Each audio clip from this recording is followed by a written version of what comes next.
दोस्तों नमस्कार। आज फिर मैं हाजिर हूँ एक और सच्ची घटना के साथ। दोस्तों, आज की जो सच्ची घटना मैं आप लोगों को सुनाने वाला हूँ, ये सच्ची घटना है मणिपुर की। मणिपुर का एक इलाका पड़ता है जिस इलाके में भरत नाम का शख्स अपने माता पिता और अपनी बहन के साथ बड़े ही खुशहाल तरीके से अपनी ज़िंदगी को जी रहा होता है। दरअसल भरत के घर में उसके माता पिता और उसकी एक जवान बहन होती है जो अभी 10th क्लास की पढ़ाई कर रही होती है। ये पैसे से बहुत ही रईस किस्म के लोग होते हैं और इन दोनों सबकी ज़िंदगी बड़े ही खुशहाल तरीके से चल रही होती है। दरअसल एक दिन ये जो उसकी बहन होती है जिसका नाम रिया होता है, रिया पढ़ने लिखने में बहुत ही होशियार होती है और एक पास ही के स्कूल में पढ़ाई करती है। दरअसल वो रईस होने के बावजूद उसे डेली एक गाड़ी होती है, वो उसे छोड़ने के लिए स्कूल जाया करती थी और उसे लेने के लिए आया करती थी। रिया उस लड़के के साथ डेली आया जाया करती थी जो लड़का उस गाड़ी को चलाता है। दरअसल वो उस गाड़ी का ड्राइवर होता है। वो उसके साथ जाती है तो लड़का भी जवान होता है और रिया भी जवान होती है। इन दोनों में हंसी मजाक होती है, हंसी मजाक हद तक बढ़ती है कि दोनों में प्रेम प्रसंग शुरू हो जाता है। हालांकि जो रिया होती है वो फिर सोचती है कि उसकी अभी उम्र ये सब करने की नहीं है, अभी पढ़ाई लिखाई करने की है और उसका करियर सेट करने की है। रिया के समझ में आ जाता है और रिया फिर से अपनी पढ़ाई में लग जाती है।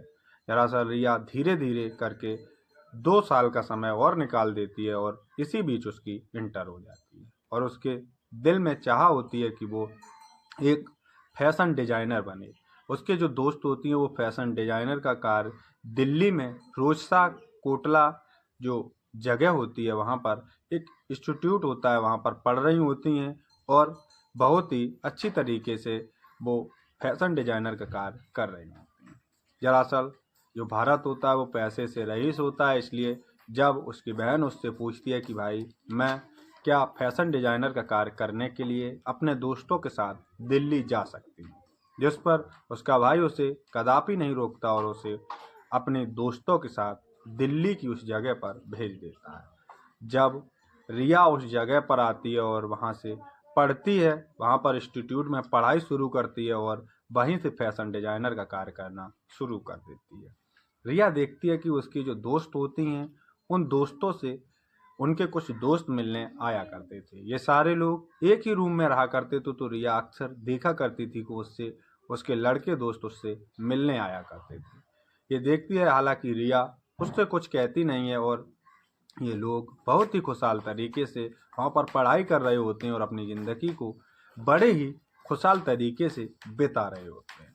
इधर फैशन डिजाइनर का कोर्स करती है रिया और देखती है कि उसके दोस्त क्या क्या गोल खिला रहे हैं। एक दिन उसके दोस्त जो लड़की होती है उसी के साथ उसका एक दोस्त आता है जिसका नाम कौफर होता है।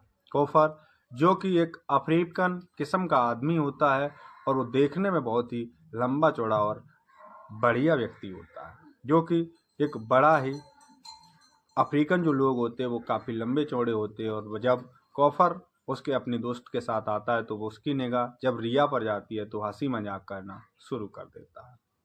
जब कौफर रिया से हंसी मजाक करता है, इस तरह का सिलसिला 1-2 महीने तक चलता रहता है और इधर रिया भी अपने इंस्टीट्यूट में अकेली थी, कोई उसका दोस्त नहीं था, इसलिए वो कौफर से दोस्ती कर लेती है। कॉपर एक अफ्रीकन किस्म का था, इसलिए वो भी अब रिया को पसंद करने लगा था और धीरे धीरे इन दोनों में मुलाकातें होना शुरू हो जाती। ये मुलाकातें इस हद तक बढ़ती है कि इन दोनों में प्रेम प्रसंग शुरू हो जाता है। प्रेम प्रसंग हदें पार कर देता है और दोनों साथ में मरने जीने की कस्में खाने लगते हैं और ये दोनों कहते हैं कि अब शादी भी हम लोग तुम ही से करें। जब रिया इस तरह की बातें करती है तो कौफर भी समझ जाता है और एक दिन कौफर इस रिया को एक क्लब में ले जाता है जहाँ पर ये दोनों बहुत सारी मात्रा में ड्रिंक कर लेते हैं। जब ये ड्रिंक करते हैं, ज़्यादा नशे में हो जाते हैं, तो ये दोनों रात्रि के करीब 11 से 12 बजे के समथिंग एक ऑटो पकड़कर अपनी उस एरिया में आते हैं जहाँ पर ये लोग रुके हुए थे, जहाँ पर इन लोगों के फ्लैट थे और जिस फ्लैट में ये लोग रुक रहे थे। दरअसल जो रिया होती है उस दिन अपने दोस्त के फ्लैट में नहीं जाती है, वो कॉपर के साथ कॉपर के फ्लैट में चली आती है। उस रात्रि जब कॉपर रिया को अपने साथ अपने फ्लैट में ले जाता है तो उस रात ये दोनों बहुत ही घिनौना कृत्य करते हैं और पूरी रात एक दूसरे के साथ सोते हैं। जब ये पूरी रात गुजार देते और सुबह होता है तो ये सुबह के टाइम जो रिया होती है वो अपने दोस्त के फ्लैट पर नहीं पहुंचती है, तो वो भी समझ जाती है कि ये कॉपर के साथ उसी के फ्लैट में रुक गई है। जिसके चलते ये उस दिन पूरे दिन सोते हैं और फिर सुबह वहाँ से निकलते हैं। ये जो रिया अपने दोस्त के फ्लैट पर पहुँचती है और जो कॉपर होता है वो अपने काम में लग जाता है। धीरे धीरे इन दोनों का ये जो सिलसिला होता है जब एक बार शुरू होता है तो रुकने का नाम नहीं लेता, और ये कार्य जो होता है ये जब भी इन लोगों को समय मिलता है तो ये दोनों एक दूसरे के साथ संबंध बनाते हैं और धीरे धीरे इन दोनों को 2 साल का समय व्यतीत हो जाता है।